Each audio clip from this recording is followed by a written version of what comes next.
A close-range gun battle between police officers and a mentally ill man rages in Mad River Township, Ohio. Incredibly, all caught on camera.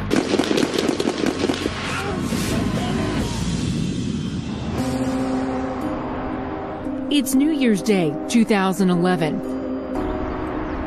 A man calls 911 from a local trailer park saying that someone shot at him. Somebody just shot through the house. Artie, is the person that shot through the house still there? I don't know. I don't want to look out. The call of shots fired 20 years ago, that was a rare occasion. Today, in the world we live in, shots fired is not an uncommon call. Clark County Sheriff's Deputy Suzanne Hopper arrives at the scene and discovers what she believes are the shooter's footprints.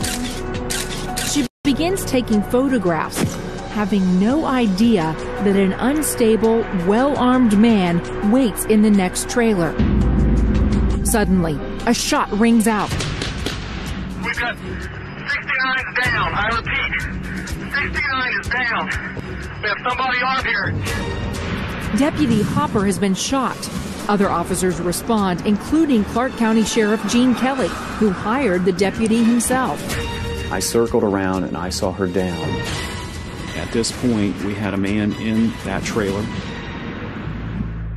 The shooter is 57-year-old Michael Ferryman, a resident of the trailer park with a history of mental health problems. He's barricaded himself inside his mobile home. I still got moving the trailer 12. He still kind of just keeps looking out the window. Cameraman Don Hatcher from WDTN in Dayton finds a hiding place behind a tree to record the scene as it unfolds. It was a good spot. Could see everything, and I stayed there. And nobody knew I was there. The cops couldn't see me, and hopefully the guy with the gun couldn't see me either. Sheriff Kelly orders the shooter to surrender as officers set up a perimeter. But the gunman has a big advantage. Deputy Hopper is lying only feet from his trailer, and it's impossible for the police to move in without drawing fire. We wanted to get Suzanne out, but I did not want to have another person sacrifice their life to get her out. Sergeant Christopher Clark, who also knows the injured deputy well, is at the scene. It's almost a sense of panic. It's a friend of yours, someone you've worked side by side with. The shooter's girlfriend arrives and tries to persuade the gunman to give up. She called him, had a nickname, Bubby, come out, come out. But her pleas go unanswered. He never responded. His only response was with his shotgun. Ferryman opens fire and an intense gun battle erupts.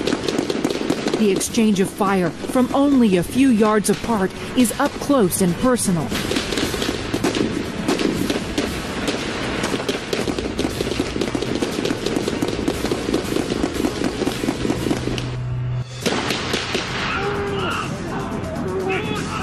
Patrolman Jeremy Blum is hit in the arm. Sheriff Kelly scrambles into the line of fire and pulls the patrolman back to safety.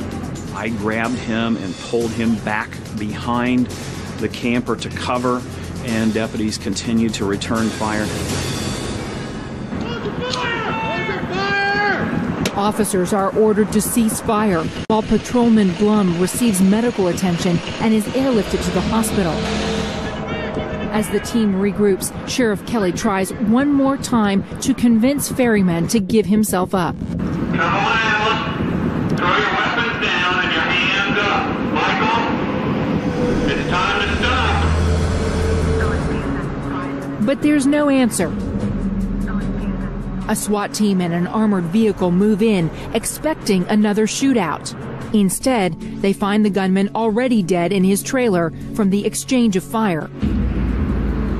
Just outside is the lifeless body of Deputy Suzanne Hopper. She's been shot in the head. It's just a crash of emotions. Disbelief, anger, to some extent hatred.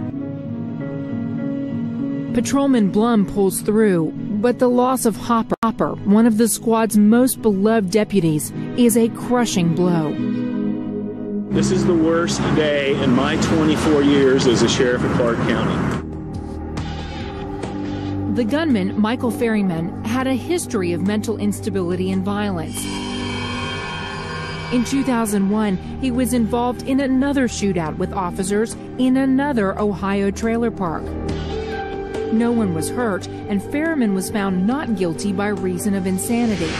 Fast forward to 2011, and Ferryman is living at another campground, monitored by the county, but somehow gets a hold of a gun. We had no knowledge of that, and I'm still upset about that.